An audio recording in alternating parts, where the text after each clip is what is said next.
Selamat pagi Bapa, selamat pagi Roh Kudus, selamat pagi Tuhan Yesus. Tuhan, di pagi yang baru, ku ingin datang menyembah-Mu. Nafasku, hidupku, waktuku, ku serahkan hanya bagi-Mu Bapa. Kami rindu Tuhan pimpin langkahku hari ini, sehingga hatiku tenang.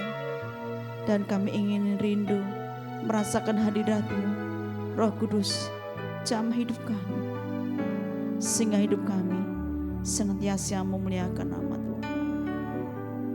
Haleluya Yesus, kami bersyukur. Glory. Tiada pernah ku ragukan kasih setia-Mu ya Tuhan.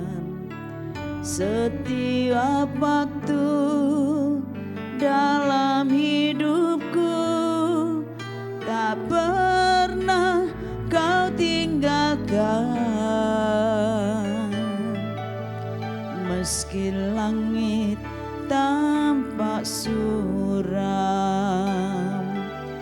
awan gelap pun menghadang, hadapi badai, lewati gelombang, tak pernah Kau tinggalkan diriku.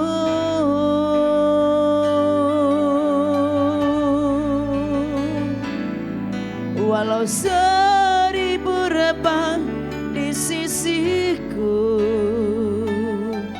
Kau tetaplah Allah penolongku. Walau 10.000 rebah di kananku, takkan ku goyah, sebab Yesus sertaku.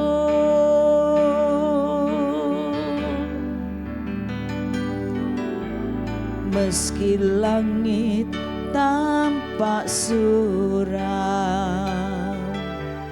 awan gelap pun menghadang, hadapi badai, lewati gelombang, tak pernah Kau tinggalkan diriku.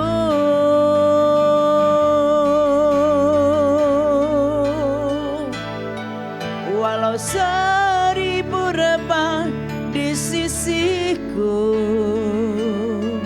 Kau tetaplah Allah penolongku. Walau 10.000 rebah di kananku, takkan ku goyah, sebab Yesus sertaku. Walau 1000 rebah di sisiku,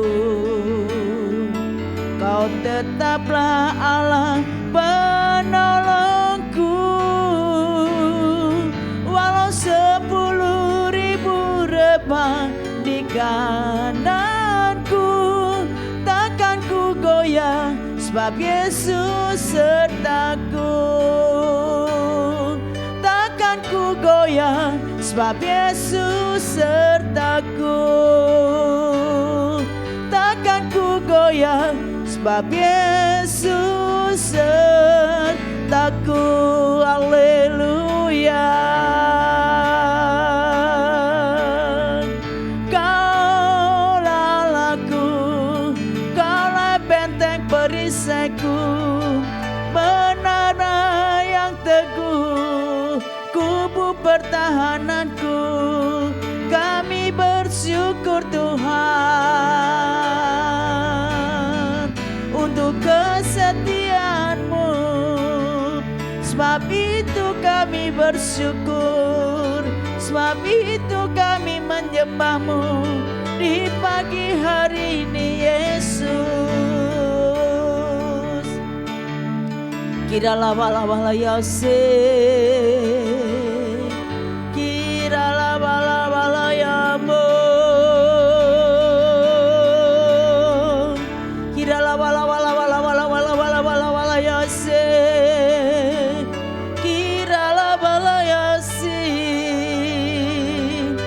Terima kasih Tuhan. Terima kasih Bapa. Terima kasih Roh Kudus. Engkau menjadikan hidup kami berarti, karena Engkau senantiasa dalam kehidupan kami. Engkau senantiasa menopang kehidupan kami. Kami bersyukur Bapa. Kami rindu hidup kamu senantiasa diperbaharui, sehingga hidup kami senantiasa memuliakan nama Engkau. Terlebih Tuhan, saat pagi ini kami rindu merenungkan firman-Mu, karena firman-Mu itulah kekuatan buat kami. Terima kasih Bapa. Kami siap mendengarkan firman-Mu dalam nama Tuhan Yesus. Haleluya. Amin. Shalom Bapak Ibu yang dikasihi Tuhan. Hari-hari ini banyak orang Kristen yang mengeluh. Hidupnya terasa sulit. Begitu banyak permasalahan yang harus dihadapi, sehingga mereka tidak memiliki kegairahan hidup. Karena tantangan sangat banyak, harapannya menjadi pudar. Mereka menjadi kecewa dan putus asa. Bahkan mereka sampai mempertanyakan, di manakah Tuhan yang aku sembah? Mengapa Tuhan tidak menolong aku?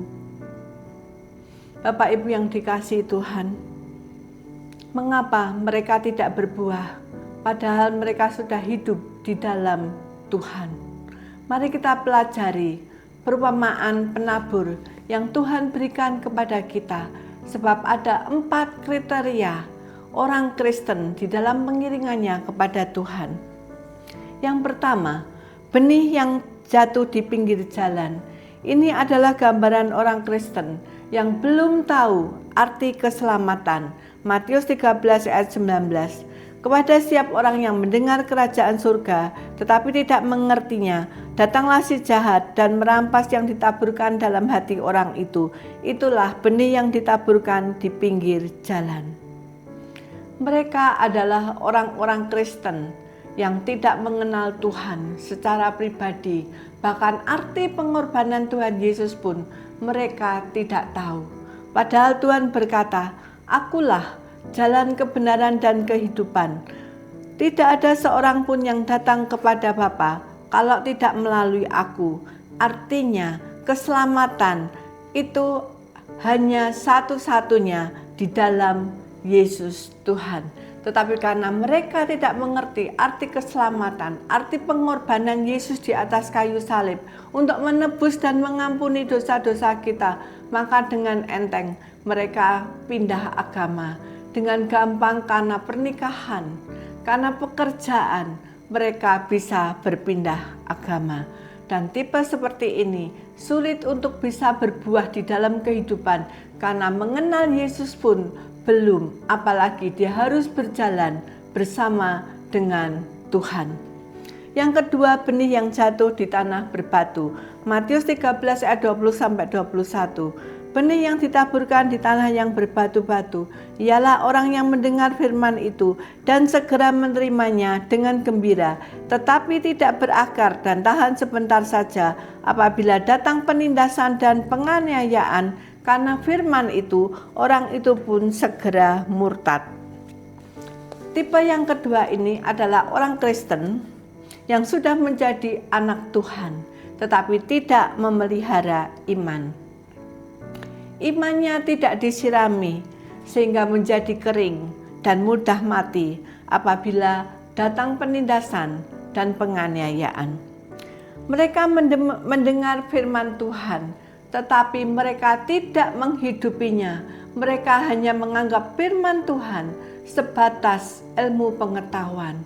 Bapak Ibu yang dikasihi Tuhan, karena mereka tidak berakar dan bertumbuh di dalam Tuhan, maka sulit bagi orang ini masuk di dalam rencana Allah untuk menghasilkan buah-buah di dalam kehidupan. Tipe yang ketiga adalah benih yang jatuh di tengah semak duri. Matius 13 ayat 22. Yang ditaburkan di tengah semak duri ialah orang yang mendengar firman itu, lalu kekhawatiran dunia dan tipu daya kekayaan menghimpit firman itu sehingga tidak berbuah. Ini adalah gambaran orang Kristen yang masih terdampak, terpengaruh oleh dunia. Mereka menerima Yesus sebagai Tuhan dan Juru Selamat, tapi masih ada semak duri yang juga bertumbuh di dalamnya. Dan pertumbuhan semak duri ini lebih cepat dari pertumbuhan imannya. Karena itu semak duri ini kemudian menghimpit imannya dan pada akhirnya imannya mengalami kematian. Bapak Ibu yang dikasihi Tuhan, apa yang dimaksud dengan semak duri? Yang pertama adalah kekhawatiran dunia. Berapa banyak orang Kristen yang sudah hidup di dalam Tuhan, yang mendapat jaminan penuh atas kehidupannya, tapi masih khawatir akan kehidupannya. Mereka khawatir akan masa depannya. Mereka takut akan masa depan daripada anak-anak. Dan mereka takut bagaimana hari tuanya. Bapak Ibu yang dikasihi Tuhan, padahal firman Tuhan berkata, jangan kamu khawatir akan hidupmu, apa yang akan kami makan, apa yang akan kami minum, apa yang akan kami pakai. Tetapi firman Tuhan mengajak kita untuk menyerahkan semuanya itu kepada Tuhan. Seperti di 1 Petrus 5 ayat 7. Serahkanlah segala khawatirmu kepadanya, sebab Ia yang memelihara kamu. Semak duri yang kedua adalah tipu daya kekayaan. Saat ini kita sering disuguhi dengan kehidupan mewah, baik melalui televisi ataupun kehidupan nyata. Bagaimana orang-orang memiliki kehidupan mewah dan betapa nikmatnya memiliki kehidupan yang mewah. Karena itu Bapak Ibu yang dikasihi Tuhan, banyak orang yang ingin menjadi kaya dan mengejar kekayaan itu. Padahal di 1 Timotius 6 ayat 10 dikatakan, karena akar segala kejahatan ialah cinta uang, sebab oleh memburu uanglah beberapa orang menyimpang dari iman dan menyiksa dirinya dengan berbagai-bagai duka. Mengapa hal itu bisa terjadi? Mengapa mereka sampai menyimpang dari iman demi kekayaan yang diinginkan? Karena tolok ukur kehidupan mereka adalah uang. Dan yang ketiga, semak duri yang ketiga adalah kedagingan. Lalu Yesus berkata kepada murid-muridnya, setiap orang yang mau mengikut aku, ia harus menyangkal dirinya, memikul salibnya dan mengikut aku, hidup di dalam kekudusan. Bapak Ibu, kita tahu bahwa Tuhan rindu kita menyangkal diri, kita sampai memikul salib kita, menyangkal ego kita. Tujuan Tuhan cuma satu, yaitu agar kita hidup di dalam kekudusan sesuai dengan firman-Nya. Firman Tuhan berkata di Matius 6 ayat 24, tidak seorang pun dapat mengabdi kepada Tuhan, karena jika demikian ia membenci seorang dan mengasihinya yang lain, atau ia akan setia kepada yang seorang dan tidak mengindahkan yang lain. Kamu tidak dapat mengabdi kepada Allah dan kepada Mamon. Tuhan tahu Bapak Ibu, kita tidak bisa mengabdi kepada Allah dan kepada Mamon. Dan oleh karena itu kita harus menentukan prioritas di dalam kehidupan kita, kepada siapa kita mengabdi. Kalau kita mengabdi kepada Allah, Tuhan janjikan, carilah dahulu kerajaan Allah dan kebenarannya, maka semuanya itu akan ditambahkan kepadamu. Matius 6 ayat 33. Oleh karena itu Bapak Ibu, kalau kita mengikut jalan Tuhan, sebenarnya ada jaminan yang sudah Tuhan sediakan. Semuanya itu, kebutuhanmu hidup di dunia akan ditambahkan kepada Tuhan ketika kita menjadi pengelola yang baik atas kekayaan di muka bumi. Ketika kita tetap mengabdi kepada Tuhan, maka semuanya itu akan ditambahkan kepada kita. Oleh karena itu Bapak Ibu yang dikasihi Tuhan, jangan sampai kita menjadi ranting yang dipotong karena kita salah mengabdi. Kita mengabdi kepada Mamon. Di dalam Yohanes 15 ayat 2 dikatakan, setiap ranting padaku yang tidak berbuah dipotongnya, dan setiap ranting yang berbuah dibersihkannya, supaya ia lebih banyak berbuah. Pertanyaannya, mengapa harus dipotong? Karena Orang yang tinggal di dalam Tuhan pasti akan berbuah banyak. Tetapi jika ranting itu sampai tidak berbuah, berarti ada kesalahan di dalam diri kita, di dalam pengiringan kita kepada Tuhan. Makanya sampai iman kita tidak menghasilkan buah di dalam kehidupan. Atau dengan kata lain, kita tidak sungguh-sungguh mengiring kepada Tuhan. Karena kita tidak sungguh-sungguh mengiring kepada Tuhan, maka Tuhan katakan ranting itu akan dipotong jika ranting itu tidak berbuah. Dan yang keempat, benih yang ditabur di tanah subur. Ini adalah penggambaran dari orang-orang yang benar-benar respon terhadap firman Tuhan. Mereka meresponi dan menghidupi dan melakukan di dalam kehidupannya, maka dia bisa berbuah-buah. Matius 13 ayat 23, yang ditaburkan di tanah yang baik ialah orang-orang yang mendengar firman itu dan mengerti.